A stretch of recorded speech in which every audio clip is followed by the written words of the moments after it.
개장전 성공 전략입니다. 올 한 해가 2차 전지로 시작해서 2차 전지로 7월까지 좀 끝나고 있는 그런 흐름이었죠. 7월 26일 오후 1시경에 2차 전지 쪽 변동이 상당히 크게 나왔다가 그 다음 날까지 변동이 이어졌고 빠르게 한 2, 3거래일 안에 만회하는 모습이 나오고 있습니다.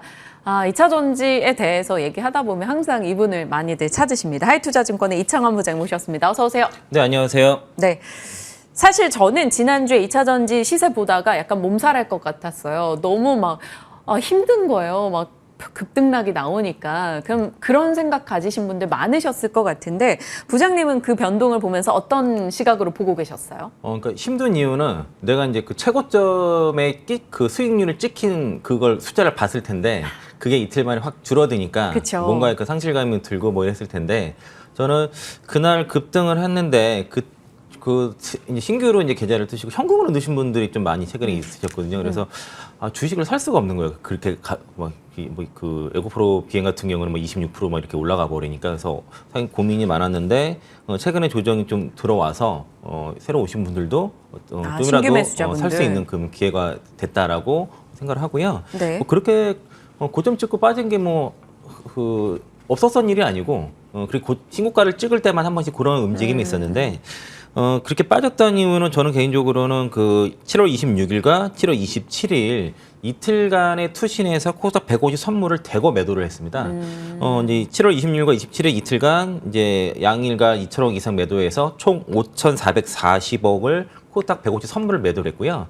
이틀 연속 매도를 했고 27일에는 연기금이 코스닥 150 선물을 1,412억을 매도했는데 저는 코스닥 150 선물을 이렇게 대규모로 매도하는 거는 연기금 이렇게 매도하는 건 처음 봤습니다.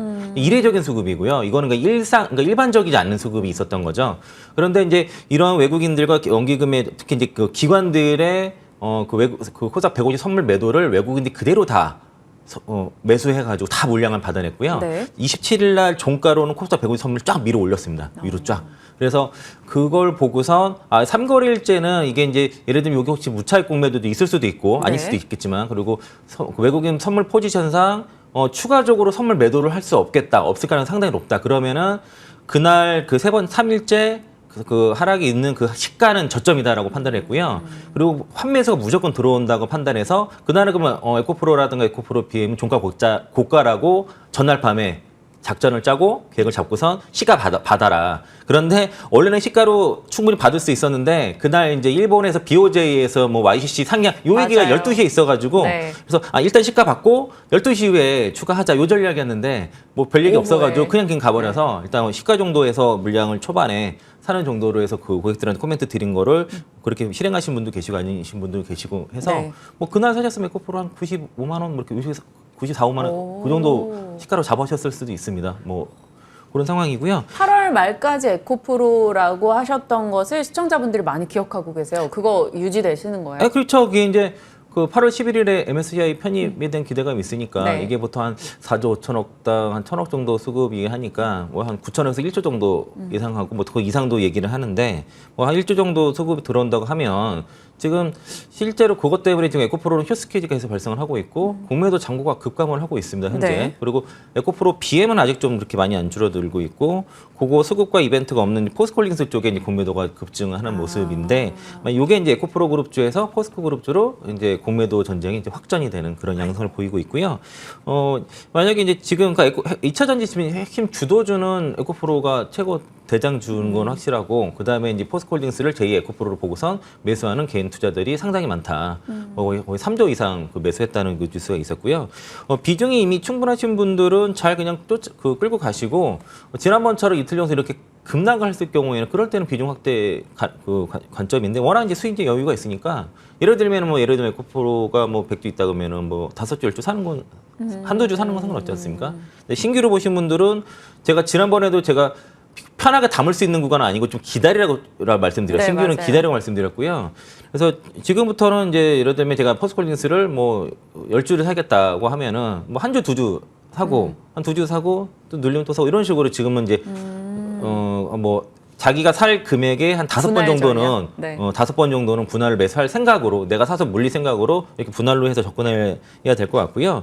그리고 에코프로 같은 경우는 2차 전지 소재 ETF의 비중이 워낙 크기 때문에 그러니까 20% 가까이 때문에 일단 8월 달에 MSCI 수급으로 기대감으로 인해서 8월 말까지 좀 올라가게 되면은 다른 그 2차 전지 소재부터 해서 그리고 그 2차 전지 소재 담지 못해서 다른 2차 전지를 보는 이게 매수가 확산될 거거든요. 그래서 2차 전지 전체가 양봉이 나오는 그런 흐름들이 나올 수 있는데 어제 뭐 그런 흐름이 나타났는데 네. 지난주 수요 금요일부터 조금 시장이 색깔이 좀 바뀐 건 그러니까 이제 그 수요일과 목요일 같은 경우에는 이제 수급이 쏠림으로 인해서 이제 그 롱숏 펀드에서 기존에 갖고 있는 종목을 손절하고 2차 전지 종목이 쇼커버링 하면서 이게 쏠림이 나타났고 다시 공매도가 들어오면서 이제 그런 변동성이 나타났는데 이제 그런 것들이 조금 일단 되면서 상승 종목 수가 많아지고요. 2차 전지가 올라오더라도 반도체도 같이 올라가고 다른 종목들도 두루두루 올라가는 그래서 이제 건전한 정상적이고 건전한 시장으로 지금 다시 시장이 되돌아왔다라고 저는 판단하고 있고요. 그래서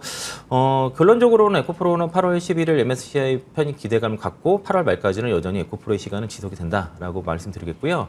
그리고 어제 중요한 그 양봉이 나온 게 에코프로가 그 목요일 장대 음봉을 장악하는 양봉이 나왔습니다. 네. 이틀 연속. 그래서 상승 장악형 양봉이 나왔기 때문에 일단 1차 그러니까 두 번째 음봉에 대한 매물은 소화가 됐고요. 장악형이 나왔어요. 에코프로가 제일 먼저 나왔고 그리고 이제 금양 같은 경우도 지금 숏스퀴즈가 계속 나오는 모습이고 그리고 지금 아까 투신에서 그 5,440억 선물 매도 친 거는 그 7월 28일과 어제까지 해서 3,769억 환매수를 했는데 아직 한 거의 2,000억, 1,800억 가까이 아직 판매수 다 못했습니다.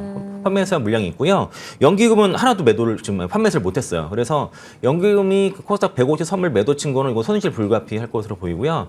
그러니까 일반적으로 연기금에서 이런 식으로 파생하지 않는데 요거는 이제 자금을 받은 그 연기금 자금 받은 다른 이제 운영사 쪽에서 이런 식으로 플레이한 것으로 좀 개인적으로 그 추출하고요. 어떤 뉴스를 본 건 아니고 제 네. 개인적인 추측이라고 말씀드리겠고 네. 이런 것까지 쇼커버링 들어온다고 하면은 계속 그 물량 유지하고 잘 끌고 가시고 8월 말 정도에는 비중 조절하는 거는 염두에 두시고 접근하시고 지금 신규로 접근하신 분들은 비중 많이 실수하고요. 8월 말까지 그 매매 관점, 트레이딩 관점에서 지금 보시는 게 좋겠다고 말씀드리겠고 네. 8월 이후에 MSCI 편입 이후에 이제 그 단기 고점 찍고 나서 조정이 있을 거거든요. 그때 다시 저점 매수를 노리시면 좋을 것 같습니다. 네. 매주 저희랑 함께 호흡하시면서 전략 주고 계시니까요. 8월에도 계속해서 이 전략들 뭐 시장 변동에 따라서 업데이트해 나가도록 하겠습니다.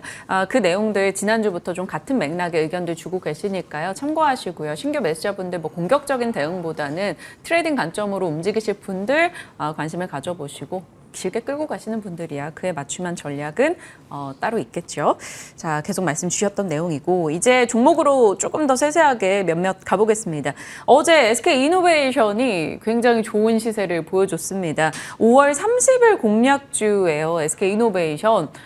좋은 시세가 났어요. 23% 수익 짧은 시간 안에 기록을 했는데 이거 AS 부탁드릴게요. 네, 결론적으로 제 목표가 30만 원 드린 거 유지하고요. 이게 이제 제가 올라갔다가 유중 때문에 빠졌다가 다시 되돌렸거든요. 네. 제가 유중 받으라고 말씀드렸고, 제가 17만 4천 원짜리가 이제 이제 11선 돌파 나오면서 저점을 잡은 게 바닥을 잡은 자리가 그 정도인데, 그 정도에서는 고객분들한테는 추가하실 분들은 추가하셔라 이렇게 이런 드렸는데 많이들 하진 않으시더라고요. 어쨌든 추가를 하시든 안 하시든 간에 모두 다 수익 구간인데, 일단 작년 연말 수주 잔고 290조 정도 되고 올해 3분기 때 340조 정도 예상한다고 미래에셋에 나오는데 네. 달성 가능 상당히 높을 것 같고요.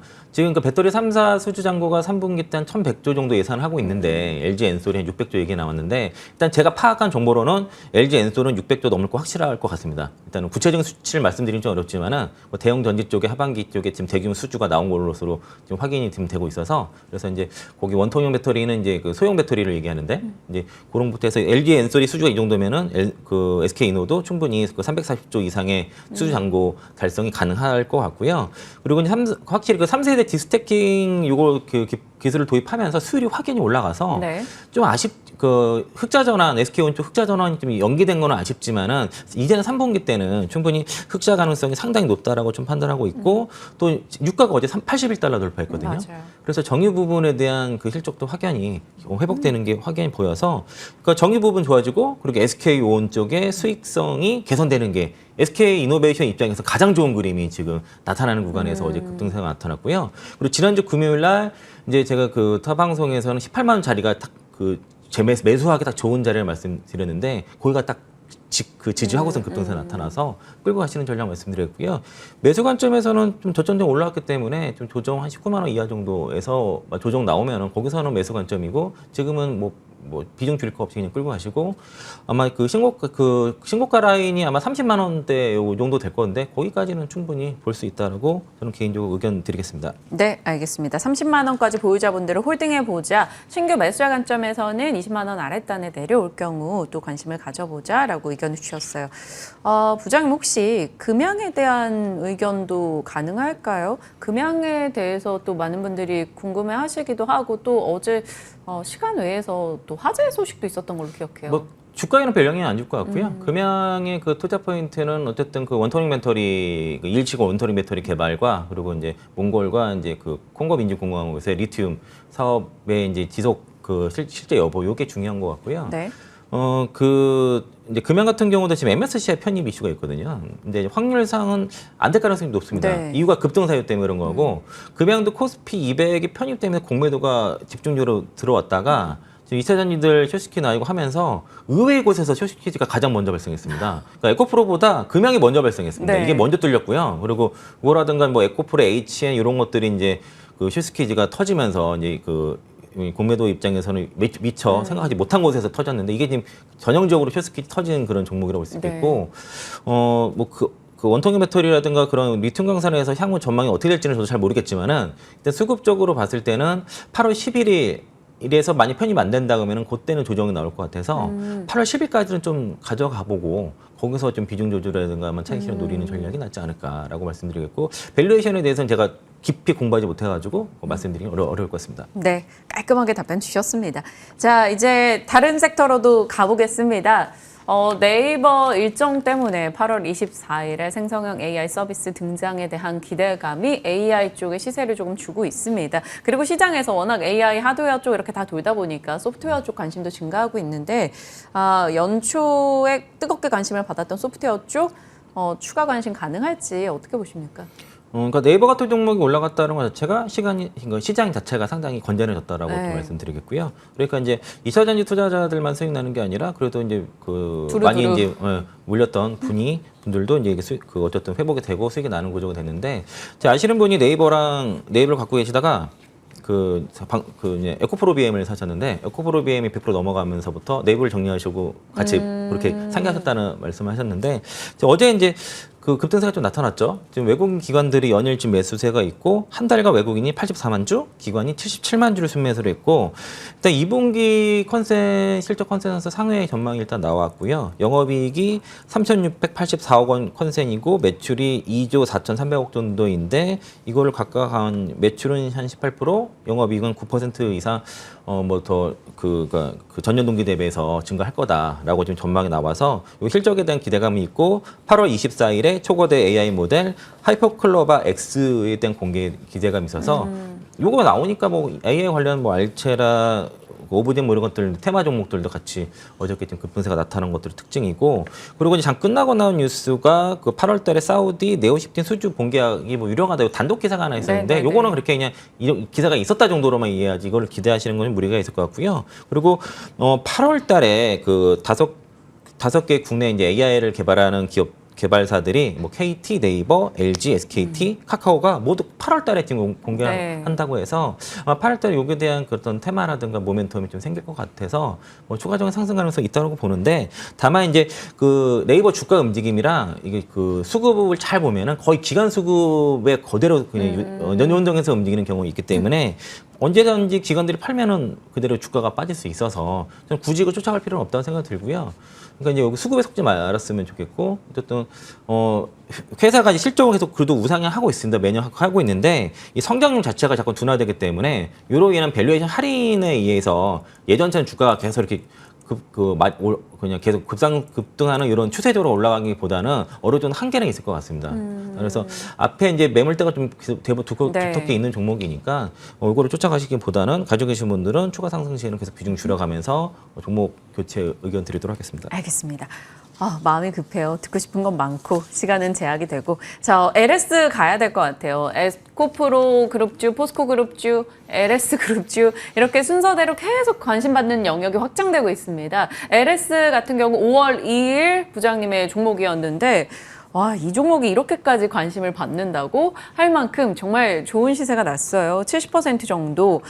결국에는 제2의 포스코홀딩스 기대감을 안고 있어요. 어제는 뭐 두산도 좀 그런 관심을 받았는데 이런 지주사의 관심이 계속 진행이 되네요. 그러니까 에코프로, 포스코홀딩스, LS 이렇게 이제 지주사들이 네. 그러니까 산업이 성장할 때는 사업사도 좋지만은 지주사의 성장성이 더 가파르기 때문에 지주사 프리미엄을 받은 거. 그렇죠. 이제 상장사나 비상장사 모두 네. 모두 다 수혜를 받는 그런 구조라서 그런 회사도 좋고요. 제가 저기 5월 2일 날 말씀드리고 나서 주가가 한번 급등했다가 뭐 9만 원 깨지고 빠질 때 AS를 드렸습니다. 저 9만 원 이하에서는 재매수 자리라고 말씀드렸고요. PBR 한 배 자리는 도착했는데 포스코홀딩스도 그렇고 LS도 그렇고 일단 PBR 한 배를 목표가를 드린 다음에 거기서 밸류 계산 다시 하자고 말씀드린 거거든요. 그러니까 거기가 끝이 아니에요. 그러니까 일단은 목표가 괴리가 있기 때문에 한 배를 갖다 놔도 저정 수익이 나오니까 포스코홀딩스도 한 배 주니까 거의 100% 가까이 100% 정도 나온 것처럼 네. LS도 마찬가지거든요. 일단 한 배 달성했으면은 지금부터는 이제 좀 달라진 게 그전에는 LS가 그 사모펀드에서 물량을 많이 갖고 있어서 2차 전지가 감이 제가 못 갔습니다. 이게 롱숏의 관계 역할이 있어서. 그런데 사모펀드가 21만 주를 판 날 그때 이제 그 급등하면서 물량 털면서부터 수급이 바뀌었습니다. 그래서 2차 전지랑 같이 동행하는 그런 그림이 드디어 나타났고요. 그러니까 LX 일렉트로닉, LS 네트워크스, LS 전선 등 이런 이제 상장사 그리고 이제 그 LS M&M과 그 밑에 토리컴 등을 포함한 이런 비상장 자회사들의 수익 모두 입을 수 있는 게 LS이기 때문에 LS 그룹 전체적으로 해서는 그냥 LS를 탑픽으로 말씀드리겠고요. 지금부터는 이제 큰 조정보다는 이제 11만 원 아래, 이제 10만 원 라인 정도에서는 매수 관점. 전에는 제가 10만 원 아래, 9만 원대에서 매수 관점이지만 지금은 네. 이제 10만 원 지지 라인 같습니다. 그래서 그 10만 원 초반, 11만 원 이하에서는 매수 관점 말씀드리겠고요. 요걸 목표가를 한번 더 올려서 지난번에 한 13만 원, 14만 원 정도 말씀드렸던 걸로 기억하는데 19에서 20만 원 정도 목표가 상향하고 11만 원 이하 매수 의견 좀 드리겠고요. 포스코 홀딩스의 대안으로 보기는 어렵지만은 별도로 포트에 넣고 좀 관심주를 주기에는 충분한데 어쨌든 주가 조금 그 5일선 지금 타고 있는 모습이기 때문에 네. 좀 철저하게 조정 시 분할 매수 관점에서 말씀드리겠고 그냥 기술적으로는 5일선에 오면은 1차 매수하고 만약에 밀리면은 11선 더 밀리면 21선 이렇게 지금 한 3분할 정도 매수 전략을 잡고서 접근해 보시면 좋을 것 조정 같습니다. 시 분할 매수 관점 대응하시고 목표가는 19만 원에서 20만 원으로 올려잡아 주셨습니다. 자, 이제 오늘의 관심주로 가겠습니다. 시간이 많지 않은데 오늘의 종목이 하이비전 시스템이네요. IT 쪽으로 넘어가네요. 저희 카메라 쪽. 네, 카메라 검사 장비 네. 업체고요. 그러니까 밸류가 너무 싸서 가져왔고요. 내년 실적 기준으로 그러니까 올해 기준으로 7배, 내년 기준으로 6배짜리인데 보통 그 카메라 모듈이라든가 관련 기업들이 평균표가 24배 정도 되니까 확연히 싼 거고요. 자회사 프론티어 주가가 상당히 좋습니다. 그게 지분 100%를 가지고 있는데 그래서 프론티어가 사실 탑픽이긴 한데 그러기에는 이제 하이비전이 너무 안 가고 너무 싸기 때문에 좀 관심을 가져볼 만하고 또 이제 이런 카메라 모듈 같은 경우에는 업체들을 한 세네 군데 정도 밴더를 나누거든요. 그런데 카메라 검사 장비 같은 경우는 그 품질의 균일성 위해서 밴더를 나누지 않습니다. 거의 그래서 이제 동사가 이제 북미 고객사와는 거의 10년 이상 길게 그 레퍼런스를 가지면서 거기에 대한 경쟁력을 가지고 있고요. 그리고 이제 이런 그 카메라 검사 장비뿐만 아니라 동사가 이제 그 센싱이라든가 2차 전지 장비 쪽으로도 지금 전방 산업이 사업이 그 다각화가 되고 있어서 특히 올해 같은 경우에는 상반기에 이런 2차 전지 패키지 검사 장비 쪽이 매출이 95억이 발생해서 이제 의미 있는 숫자가 올해부터 나오기 시작했고 반도체 패키징 쪽도 지금 진출하고 있어서 그래서 이제 단순 카메라 사업에서 고유의 사업에서 점점 사업이 확장되는데 이게 지금 올해부터 뭔가 성장세가 나타날 것 같고요. 그리고 아까 말씀드린 프론트 같은 경우도 역시나 이제 그 자율주행 쪽으로 그 자동차 카메라 시장에서의 성장세가 좀 분명히 나타나고 탐방을 갔다 온 쪽에서 얘기를 들어보면 프론트 상당히 좋게 얘기해서 거기 자회사에 대한 수혜도 동사가 얻을 수 있고요. 또 이제 3D 프린팅과 로봇 분야에서의 자회사 큐비콘이 있는데 네. 여기도 좋을 것 같아서 로봇 관련이라든가 3D 프린팅 이런 관련이로도 충분히 동사가 수혜를 받을 수 있는데 그 전에 작년에는 좀 어진 쇼크가 나왔지만은 올해부터는 턴어라운드 되면서 회복이 되는 모습이 나왔고 밸류에이션 따다 말씀드리겠고요. 올해 추정 EPS가 3,343원이고 요게 PER 8배 적용하면은 목표가 26,000원, 10배 주면은 33,000원인데 아까 말씀드린 대로 다른 그 피어 그룹 대비해서는 워낙 퍼스하니까 최소 그냥 1차 8배에서 26,000원, 2차 10배에서 33,000원 목표가 드리겠고요. 손절가 18,000원 드리겠습니다. 네. 말씀 주신 이 종목 그 흐름 가격 라인까지 저희 잘 기억해 보겠습니다. 다양한 종목들의 그리고 산업에 대한 전략 이창환 부장님과 나눠봤습니다. 고맙습니다. 네, 고맙습니다.